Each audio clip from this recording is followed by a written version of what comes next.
Abre tu Biblia, por favor, en Segunda de Pedro, capítulo 1. Vamos a estar siguiendo nuestra serie que estamos los domingos a través de esta segunda carta de Pedro. Igual si nos puedes ayudar poniendo tu celular en silencio o si lo puedes apagar para evitar distracciones. Y vamos ahí al primer capítulo de Segunda de Pedro. Vamos a leer la sección, vamos a estar desde los versos 12 hasta el verso 21. Así que vamos a leer. Y dice así, por tanto, siempre estaré listo para recordarles estas cosas, aunque ustedes ya las saben y han sido confirmados en la verdad que está presente en ustedes. También considero justo, mientras esté en este cuerpo, estimularlos, recordándoles estas cosas, sabiendo que mi separación del cuerpo terrenal es inminente, tal como me lo ha declarado nuestro Señor Jesucristo. Además, yo procuraré con diligencia y en todo tiempo, después de mi partida, ustedes puedan recordar estas cosas. Porque cuando les dimos a conocer el poder y la venida de nuestro Señor Jesucristo, no seguimos fábulas ingeniosamente inventadas, sino que fuimos testigos oculares de su majestad. Pues cuando Él recibió honor y gloria de Dios Padre, la majestuosa gloria le hizo esta declaración: este es mi Hijo amado en quien me ha complacido. Nosotros mismos escuchamos esta declaración hecha desde el cielo cuando estábamos con Él en el Monte Santo. Y así tenemos la palabra profética más segura, a la cual ustedes hacen bien en prestar atención como una lámpara que brilla en el lugar oscuro, hasta que el día despunte y el lucero de la mañana aparezca en sus corazones. Pero ante todo sepan que ninguna profecía de la Escritura es asunto de interpretación personal, pues ninguna profecía fue dada jamás por un acto de voluntad humana, sino que hombres inspirados por el Espíritu Santo hablaron de parte de Dios. Entonces, Padre, tu palabra es como dice aquí Pedro, ha sido inspirada por ti y por lo tanto tú nos hablas por medio de ella. Danos una mente clara, un corazón quieto, Señor, un corazón enseñable para aprender, para recordar lo que aquí tú nos dices, Señor. En el nombre de Jesús, amén. No sé qué tan buena memoria puedas tener tú. Yo últimamente estoy fallando con mi memoria, pero gracias a Dios hay muchas cosas que hoy en día nos ayudan a recordar cosas que tenemos la tendencia a olvidar. Tenemos los celulares que podemos poner alarmas, podemos poner notificaciones y ahí estás a veces y te empiezan las notificaciones y que tienes que hacer esto, que tienes que ir a tal lugar. A veces nada más le das el avionazo nomás así como que y después se te olvida igual lo que tenías que hacer. Entonces necesitamos recordatorios porque tenemos mala memoria. Ahora, aquí Pedro nos habla en esta primera sección de los versos 12 al verso 15 de que necesitamos recordar constantemente y necesitamos recordar ciertas cosas. Y realmente esta sección del verso 12 al 15 Pedro nos dice cuál es el propósito realmente por el cual él escribió esta carta. Entonces, Pedro, como un buen pastor, tiene una urgencia, tiene una motivación por la cual él está escribiendo esta carta. Y la motivación que él tiene es que sabe, como dice ahí en el verso 12 y 13, que su partida es inminente, que se va a producir esta separación con su cuerpo y que él va a partir. Y no solamente él se va a producir esta separación de su cuerpo, sino que también se va a producir esta separación con la iglesia, ¿no? Y por lo tanto él quiere como que aprovechar bien el tiempo que le queda, el poco tiempo que le queda para hablar de cosas importantes. Ahora, cuando dice aquí que el Señor Jesucristo le habló que su partida era inminente, no se nos dice exactamente cómo fue que Pedro entendió esto que Jesús le había dicho, que iba a morir pronto.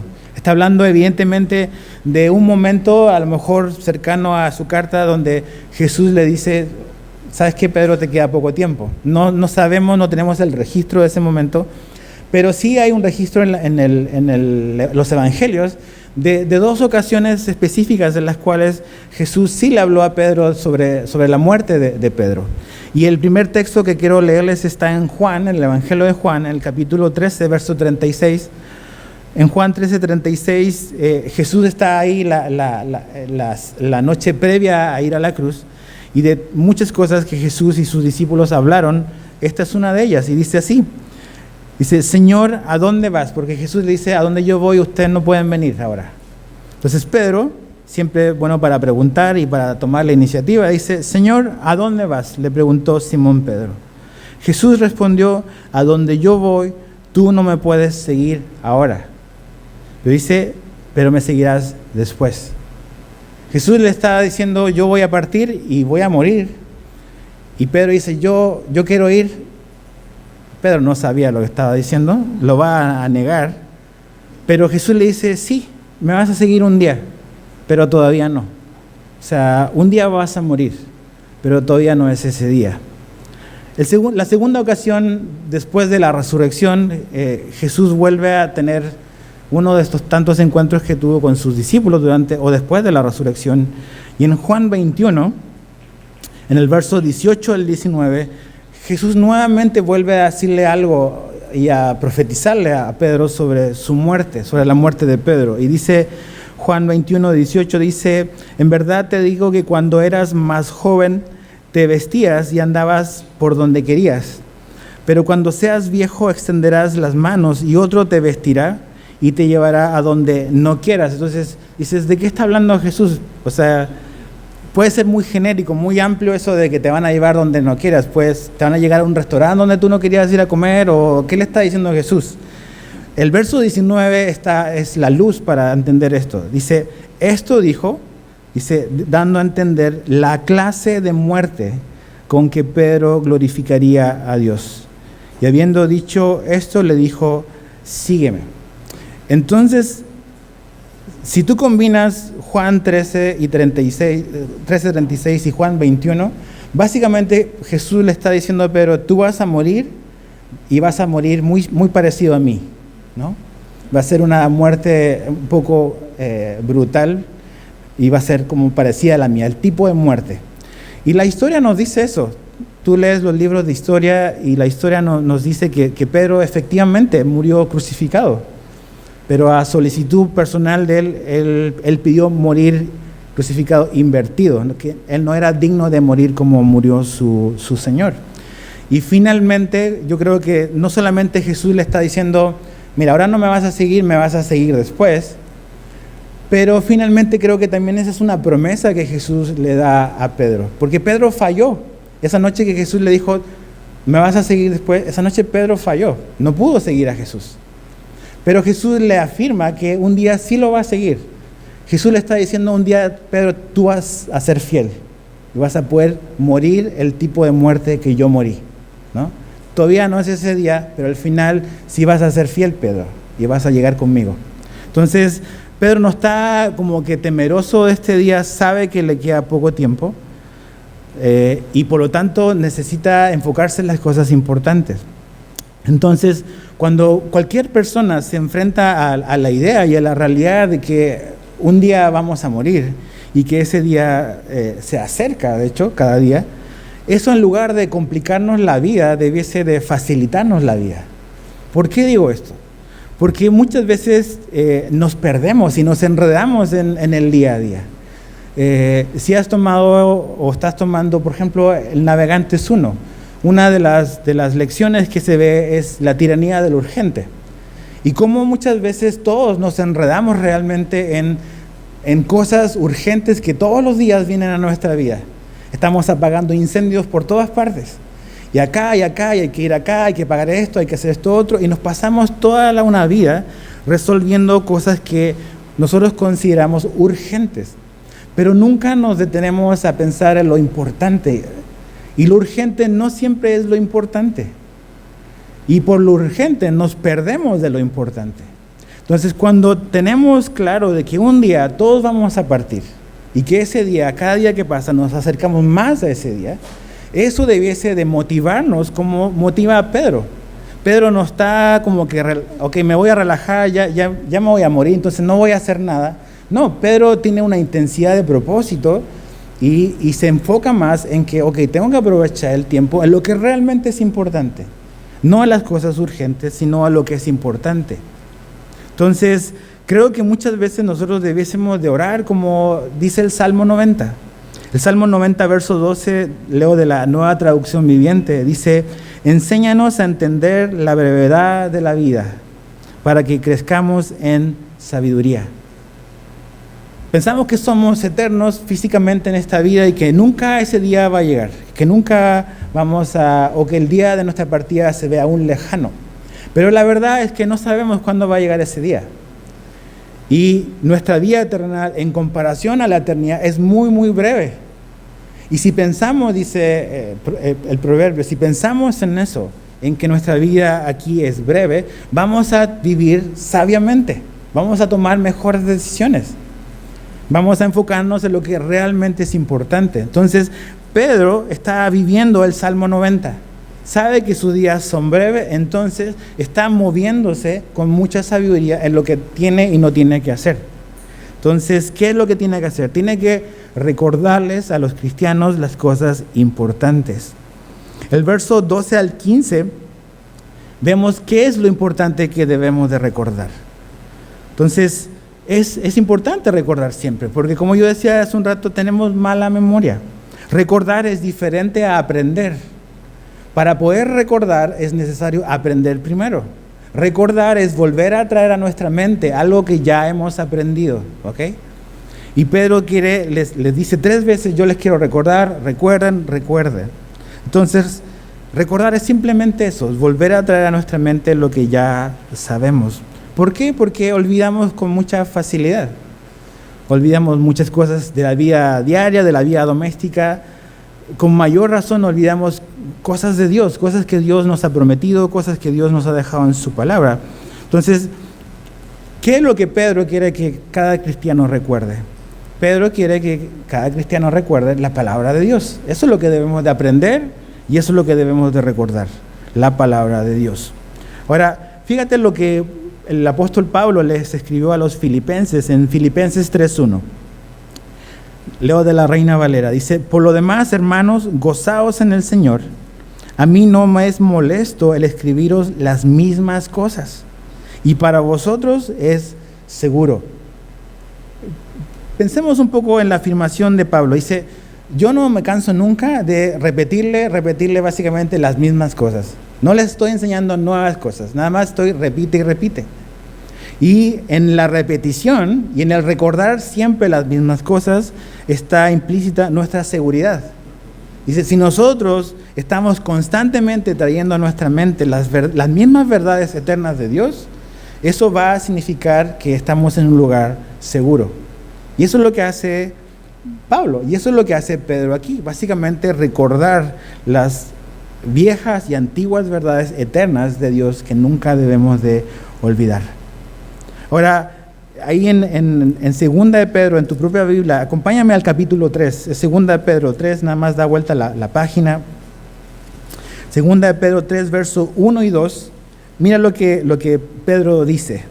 Dice: amados, esta ya es la segunda carta que les escribo, en las cuales, como recordatorio, dice, despierto en ustedes su sincero entendimiento, para que recuerden las palabras dichas de antemano por los santos profetas y el mandamiento del Señor y Salvador declarado por los apóstoles a ustedes. Ahí está.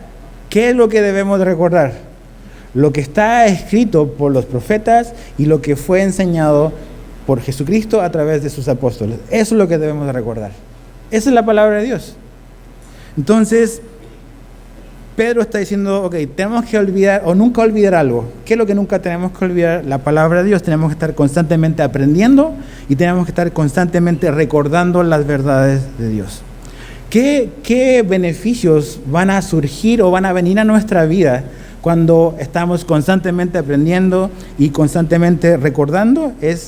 Dice el verso 12, seremos confirmados. Fíjate lo que dice el verso 12 del capítulo 1, dice, ya las saben, o sea, estas verdades ya las saben, dice, ya han sido confirmados en la verdad que está presente en ustedes.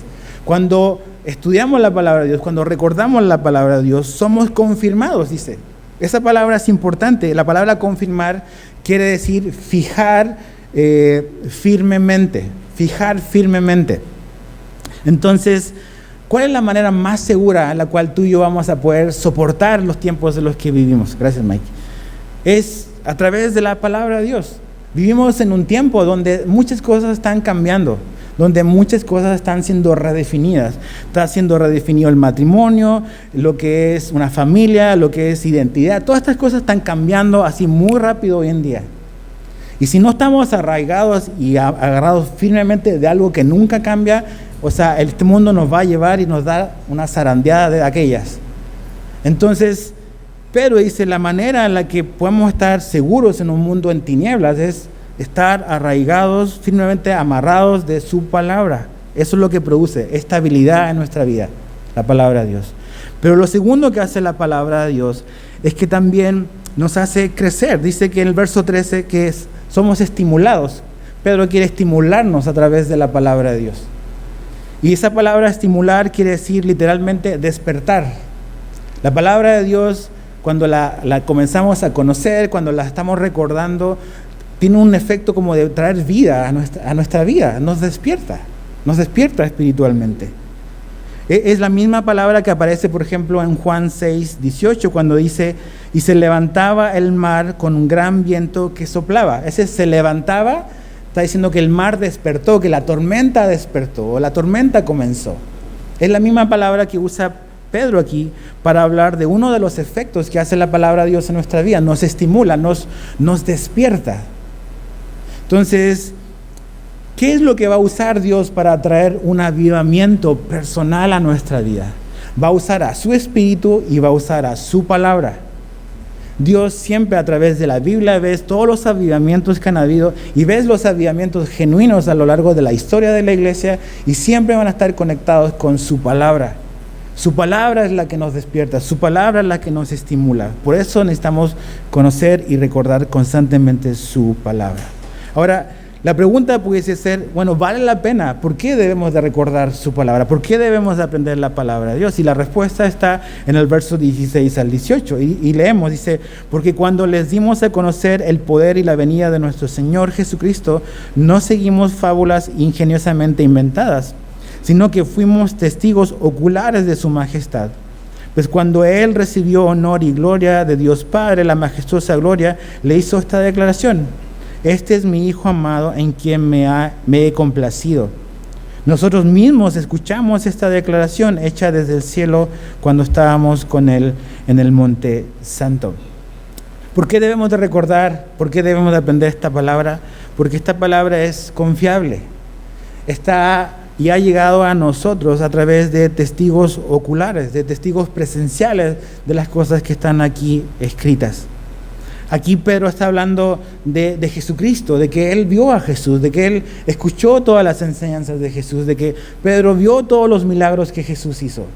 No está hablando sobre una experiencia o algo que alguien le contó, de un libro que alguien le dio a Pedro en algún momento en su vida. No, está hablando de algo que él vio, que él escuchó.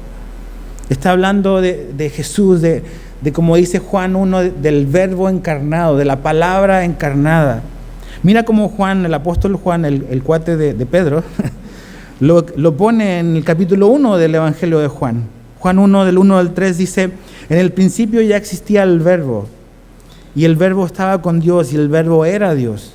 Él estaba en el principio. Todas las cosas fueron hechas por medio de Él, y sin Él nada de lo que ha sido hecho fue hecho. Y después bajas ahí al verso 14 y Juan nos identifica quién es este verbo, quién es esta palabra. Dice, el verbo se hizo carne, o sea, se hizo humano, se vistió de humanidad y habitó entre nosotros y vimos su gloria, gloria como del unigénito del Padre, lleno de gracia y de verdad. Juan, los apóstoles, escribieron de lo que ellos vieron con sus ojos. No son, como dice aquí, fábulas ingeniosamente inventadas. La palabra fábulas es la palabra mito en el original. Esto no es un mito, no es una leyenda urbana, es algo que nosotros vimos, es algo, alguien el cual nosotros tocamos, comimos con él, escuchamos sus enseñanzas, vimos sus milagros, vimos sanar a los leprosos, vimos a los muertos ser resucitados, vimos. Entonces, ¿por qué estas palabras son importantes? Porque son reales. no es una leyenda, es algo que es un hecho histórico, que Jesús existió y que Jesús vino. Es algo histórico. Entonces, aquí Pedro dice, es tan fuerte la impresión que Jesús, y dice, básicamente quiero contarte de un momento donde algo extraño pasó, ¿no? Es como lo que nos está diciendo. Y habla de ese momento en el cual Jesús se transfiguró delante de tres de sus discípulos más cercanos. Entonces quiero que vayas conmigo al Evangelio de Mateo. El primer evangelio de la Biblia, ve hacia tu izquierda. Mateo capítulo 17. Ese es el evento del cual Pedro está hablando aquí en su segunda carta. Mateo 17. Vamos a leer del verso 1 al 8. Y aquí está lo que pasó, de lo cual Pedro está hablando en su carta. Dice así, Mateo 17, verso 1 al 6. Dice, 6 días después Jesús tomó con él a Pedro, a Jacobo y a Juan, su hermano, y los llevó aparte a un monte alto. Delante de ellos se transfiguró, y su rostro resplandeció como el sol, y sus vestiduras se volvieron blancas como la luz. En esto se le aparecieron Moisés y Elías hablando con él. Entonces Pedro dijo a Jesús, aquí está el buen Pedro y sus famosas intervenciones. Dice, Señor, bueno es que estemos aquí. Si quieres, haré aquí 3 enramadas, una para ti, otra para Moisés y otra para Elías. Mientras estaba aún hablando, una nube luminosa los cubrió y una voz salió de la nube diciendo, este es mi Hijo amado en quien yo estoy complacido. Óiganlo a él. Yo agregaría, y no a Pedro, ¿no? Verso 6. Cuando los discípulos oyeron esto, cayeron sobre sus rostros y tuvieron gran temor. Entonces Jesús se les acercó y tocándolos dijo, levántense y no teman. Y cuando alzaron sus ojos no vieron a nadie sino a Jesús solo. Eso fue una experiencia, un momento real en el cual ellos con sus ojos, Jesús les dio la posibilidad de verlo a él mismo en su estado eterno, en el estado glorioso de Cristo. Como Jesús ha existido desde la eternidad y existirá hacia la eternidad. Imagínate qué experiencia más tremenda para estos tres de ver a Jesús así.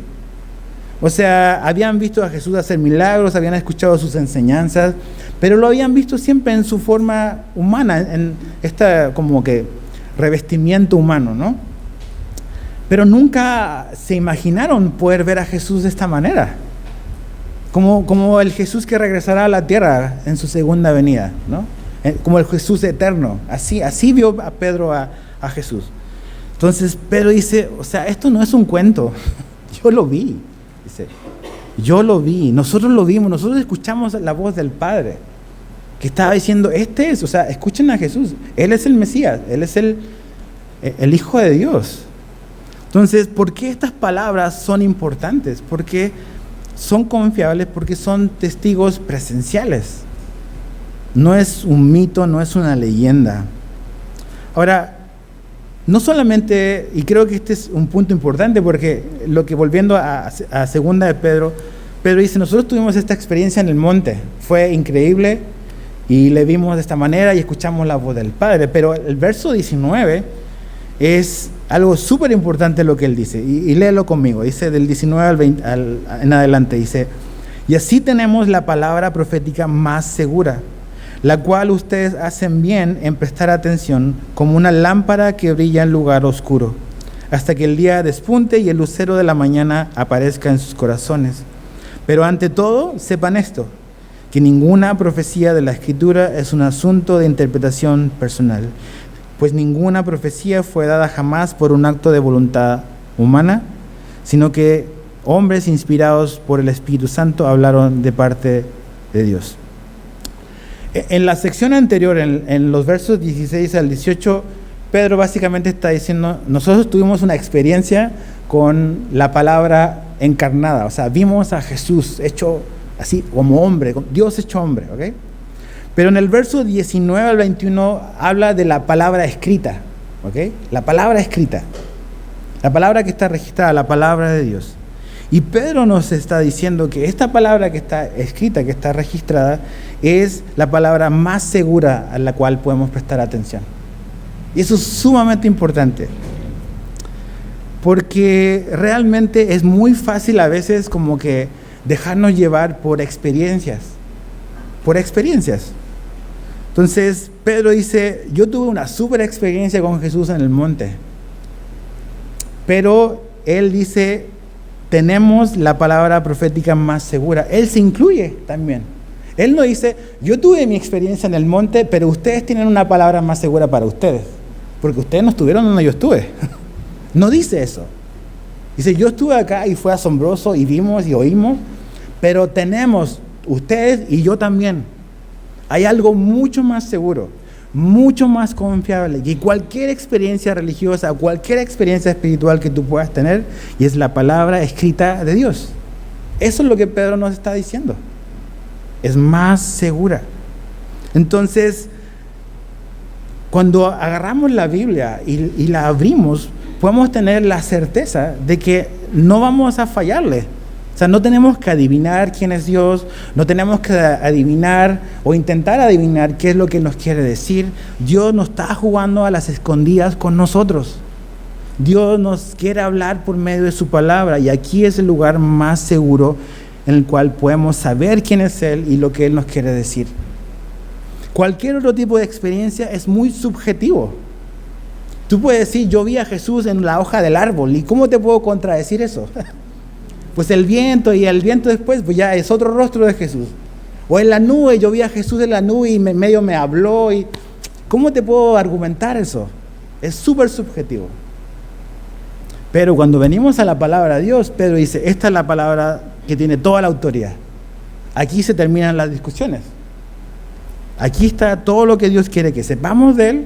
Aquí está todo lo que Jesús quiere que nosotros hagamos. Aquí está todo lo que necesitamos. Acuérdense, esta carta comienza diciendo que Dios nos ha dado todo lo que tenemos, todo lo que necesitamos. No necesitamos una nueva revelación. No necesitamos una nueva experiencia. Necesitamos quizás una nueva experiencia en las viejas y eternas verdades. A lo mejor eso sí. Pero no necesitamos otro tipo de experiencia aparte de la experiencia que Dios quiere tener con nosotros por medio de su palabra. Él nos quiere hablar a través de lo que Él dejó. Por muy real y muy palpable que haya sido lo que sea que tú hayas vivido. Nunca realmente, si tú vienes conmigo y me dices, pastor, se me apareció Jesús y aquí, allá. O sea, no te puedo discutir eso, no me voy a enredar en eso. Pero lo que siempre te voy a decir es, mira, o que Dios me habló en un sueño, no digo que no. Pero siempre le hago caso al buen Pedro. Pedro nos dice que aquí está lo más seguro que tú y yo necesitamos. Nunca le vas a fallar, nunca vas a tener que andar así a ciegas si tú y yo le hacemos caso a lo que está escrito. Otra vez, ¿qué es esta palabra profética? Otra vez voy a leer el capítulo 3, verso 1 y 2. Amados, esta es la segunda carta que les escribo, a las cuales como recordatorio despierto en ustedes un sincero entendimiento, para que encuentren las palabras dichas de antemano por los santos profetas, y el mandamiento del Señor y Salvador declarado por los apóstoles, dice, de ustedes. Ahí está. Lo que los profetas escribieron en el Antiguo Testamento, lo que los apóstoles están en el proceso de escribir el Nuevo Testamento. Ahí está todo lo que tú y yo necesitamos para conocer a Dios, para tener una relación con Dios. No necesitamos otra experiencia. Si Dios te la quiere dar, es su decisión. Pero no necesitas una nueva experiencia más fuerte o un shot de adrenalina espiritual. No. La Biblia no necesita doble o triple shot para hacer lo que quiere hacer. Tiene todo lo que necesita, tiene todo el punch, todo el power para hacer lo que Dios quiere hacer en nuestra vida.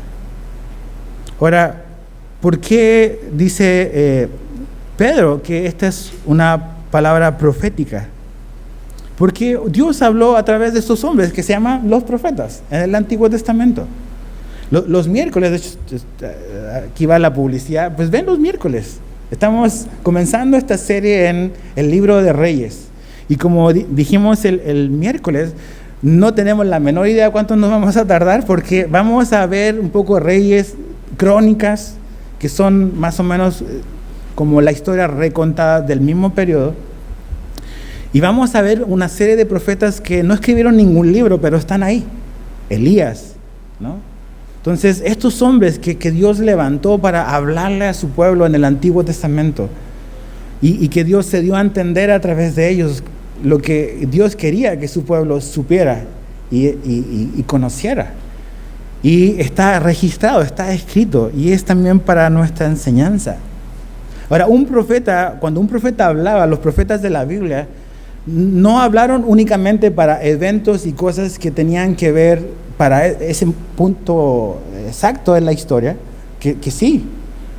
Los profetas y los hombres que escribieron el Antiguo Testamento hablaron de cosas que venían en el futuro también, ¿no? Que venían en el futuro. Y específicamente el evento más importante que Dios usó a los hombres del Antiguo Testamento para escribir era la venida del Mesías. Cuando tú lees el libro de Génesis, ves la tragedia de la humanidad. Desobedecieron a Dios. Y recibimos las consecuencias y todavía las estamos pagando. Pero en Génesis 3:15, Dios enseguida da la primera promesa de que Dios va a hacer algo. Y Dios le dice, mira, la simiente, el descendiente de ustedes, los humanos, va a venir y la serpiente le va a morder el talón, pero tu descendiente le va a aplastar la cabeza a la serpiente. Y Dios a través de eso estaba ya diciendo que en un momento va a venir un descendiente de Eva. Y la serpiente de Satanás va a querer atacarla y sí le va a dar un llegue, pero tu descendiente le va a aplastar la cabeza. Va a destruir a Satanás. Entonces enseguida empiezas a ver cómo Dios a través de todo el Antiguo Testamento empieza a dar estas pistas, estas pequeñas como que huellas para seguir, para apuntar y para terminar con Jesús. ¿Ves la promesa que Dios le hace a Abraham? Que de tu descendencia serán bendecidas todas las naciones. Es Jesús, el descendiente de Abraham. A través de todo el mundo puede ser bendecido. ¿Ves cómo en el libro de Jueces, cada uno de estos jueces que existió en la historia de Israel son una pálida sombra del gran libertador que es Jesucristo? Vamos a ver a estos reyes que vamos a comenzar a estudiar cómo son una pálida imagen de este gran rey que un día Dios iba a mandar, el rey Jesús. Vemos a los profetas, estos hombres que hablaron en el nombre de Dios, que son una pequeña sombra del profeta, el gran profeta que habló en el nombre de Dios Jesús. Entonces realmente cuando hablamos de profecía y de la palabra profética, es todo esto que está registrado en el Antiguo Testamento, que apunta hacia una persona en particular, apunta hacia Jesucristo. Entonces, si tú o yo tenemos un muy pobre conocimiento del Antiguo Testamento, vamos a tener una poca apreciación de Jesucristo. No podemos entender a Jesucristo si no entendemos el Antiguo Testamento. Entonces, por eso es importante conocer todo el consejo de Dios, porque es esto, esta historia, esta gran historia que Dios está desarrollando, en el cual Él va a salvar a la humanidad a través de su Hijo. Por eso necesitamos prestar atención a lo que estos hombres escribieron, como dice aquí, estos santos hombres de Dios, esta palabra profética que habló para ese tiempo en particular, pero también profecía del futuro respecto a Cristo, al Mesías que venía. Entonces, eso es lo que tenemos que hacer, prestar atención a estas cosas. Ahora, aquí dice algo muy interesante para ya ir cerrando. Dice en el verso 20, dice Pedro, pero ante todo sepan esto, ninguna profecía de la Escritura es asunto de interpretación personal. Y después lo complementa diciendo, ninguna profecía fue jamás dada por un acto de voluntad humana. Quiero leerles cómo lo pone J.B. Phillips en su Nuevo Testamento. Él dice, de los versos 20 y 21, él lo pone de esta manera, un poco más fácil de comprender. Dice, pero deben entender esto desde el principio, que ninguna profecía de las Escrituras surgió de la interpretación de la verdad por parte de un individuo. Ninguna profecía vino porque un hombre lo quiso. Los hombres de Dios hablaron porque fueron inspirados por el Espíritu Santo. Entonces, ¿por qué la Biblia es segura? ¿Por qué la Biblia podemos confiar en ella? ¿Por qué debemos de aprender la palabra de Dios? ¿Por qué debemos de recordar la palabra de Dios? Pedro nos da la respuesta. Porque está inspirado por Dios. Es su palabra. No es un libro de hombres.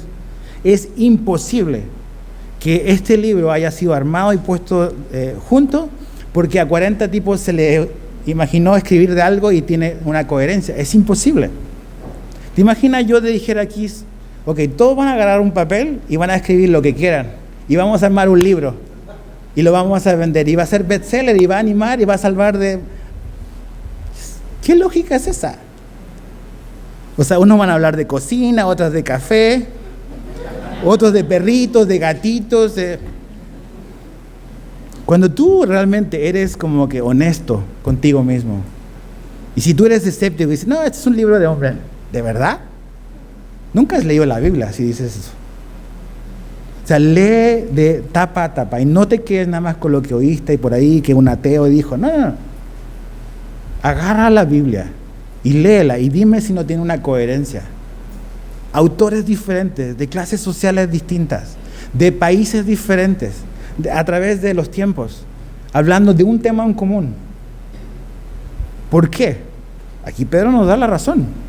Porque este no es un libro que se le ocurrió a un hombre. Ni siquiera se le ocurrió a Pedro. Es algo que se le ocurrió al Espíritu Santo. Y Él lo ha dejado para hacer todo lo que Dios quiere hacer en nuestra vida. Entonces, cuando ves a los autores de la Biblia, te vas a dar cuenta que cada quien tiene su personalidad. Dios no violó su personalidad. Tampoco Dios dijo, Pedro, ok, toma asiento, agarra tu libreta, te voy a dictar lo que tienes que decir. No es así. Dios inspiró a estos hombres a escribir con su personalidad, con su temperamento, con sus propias palabras, lo que Dios específicamente quería decir. Y cada palabra, no la idea, cada palabra está inspirada por Dios.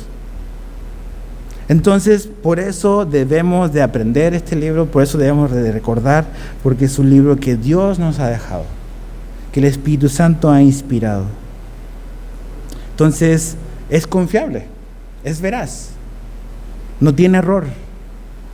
Hay cosas que no podemos comprender, que a nuestra razón de ser pueden sonar contradictorias, pero Dios no se está contradiciendo. Tenemos que estudiarla, tenemos que aprenderla. Porque si hacemos eso va a ocurrir lo que dice aquí Pedro. Va a ser una lumbrera que brilla en un lugar oscuro. Y estamos en un mundo oscuro. Su palabra está llena de promesas, necesitamos recordarlas. La Biblia está llena de promesas, de recordatorios que Dios nos ha dejado. Dios dejó cosas para que recordásemos quién es Él y lo que Él ha hecho. Un recordatorio o un memorial en la Biblia es un arco iris. Ahora un arco iris es un símbolo de orgullo, pero no. Ese significado está secuestrado por este mundo. El arco iris es un símbolo de la fidelidad de Dios y del pacto de Dios, que le dijo a Noé: nunca más voy a volver a destruir a la tierra por agua. Y cuando veamos un arco iris tenemos que recordar, es un memorial de Dios para nosotros, que Él nunca más va a destruir la tierra por agua. ¿Ves la fiesta de la Pascua? Dios le dijo al pueblo de Israel, van a celebrar siempre la Pascua, porque si no se les va a olvidar que yo los saqué de Egipto. O sea, Dios deja una serie de recordatorios en su palabra para recordarnos quién es Él, lo que Él nos ha prometido y lo que Él va a hacer. La Santa Cena, la Cena del Señor, es un memorial que Dios nos dejó para nosotros. ¿Por qué? Porque a pesar de que somos cristianos del Nuevo Testamento, también no se nos va a olvidar lo que Cristo hizo. Entonces, mi pregunta para ti, aquí habemos muchos, pero ¿cuándo fue la última vez que tomaste la Cena del Señor?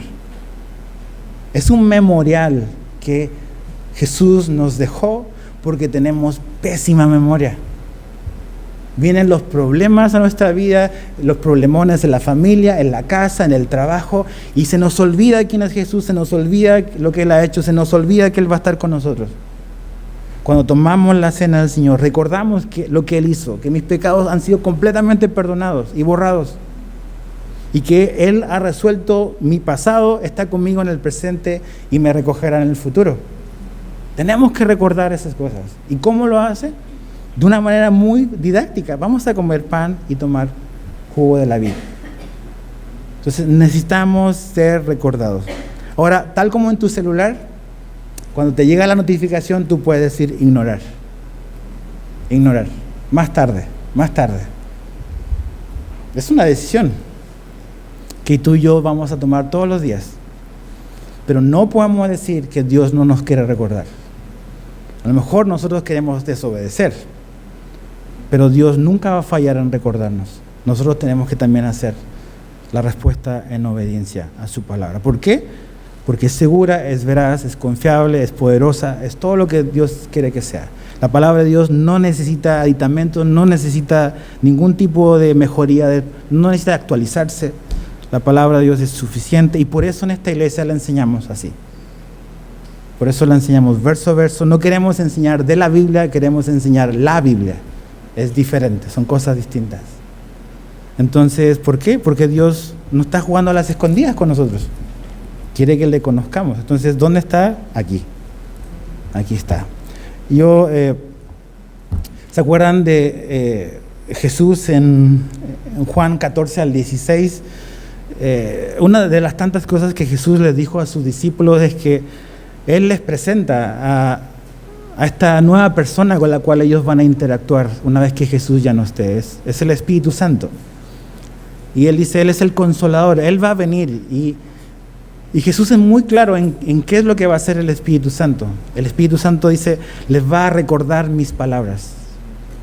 El Espíritu Santo jamás viene a llamar la atención para Él. Siempre viene para apuntar a Cristo, siempre. Entonces, pero dice, Él va a venir a recordarles mis palabras. Es un poco lo que hemos visto hoy. ¿Cómo puedes recordar si no has aprendido? No puedes. ¿Qué es lo que tenemos que hacer nosotros? Aprender. Y la Biblia es el único libro que existe en el mundo que tenemos la ayuda del autor al leerlo. El único libro. No tienes que pagar aparte, viene el kit incluido, ¿no? O sea, el Espíritu Santo viene con este libro. Entonces, pero ahí está, tenemos que aprenderlo. Porque el Espíritu Santo es como yo a veces le he dicho a los muchachos de la escuela aquí, de la iglesia. Es como, ¿quieres prepararte comida? ¿Qué es lo que vas a hacer? Vas a ir a ver a la alacena a ver qué es lo que tienes, ¿no? Y de lo que tienes vas a agarrar para cocinar. Entonces el Espíritu Santo viene a mi vida y dice, a ver Edgar, ¿con qué llenaste tu mente y tu corazón esta semana? Netflix, Xbox, ok. Entonces, hijo, no hay comida para preparar, ¿qué te voy a recordar? No le has puesto nada que te va a ayudar. Entonces, es como cuando estudiabas para el examen y nunca estudiabas. Seamos sinceros. Entonces oramos, Señor, ayúdame en el examen, pero nunca estudiamos. Entonces pensamos que mágicamente, como que geometría y todo este rollo iba a aparecer en nuestra mente. Y aquí llegamos, ¿no? Así como estamos. Es lo mismo con la Biblia. O sea, Dios no va a poner mágicamente en tu mente y en tu corazón la palabra de Dios. Esa es tu tarea. Él me va a enseñar lo que yo estoy aprendiendo y Él me va a recordar sus promesas. Entonces, ten tu alacena llena, porque la comida que Él te va a dar va a ser buena si tú has almacenado buena comida en tu corazón.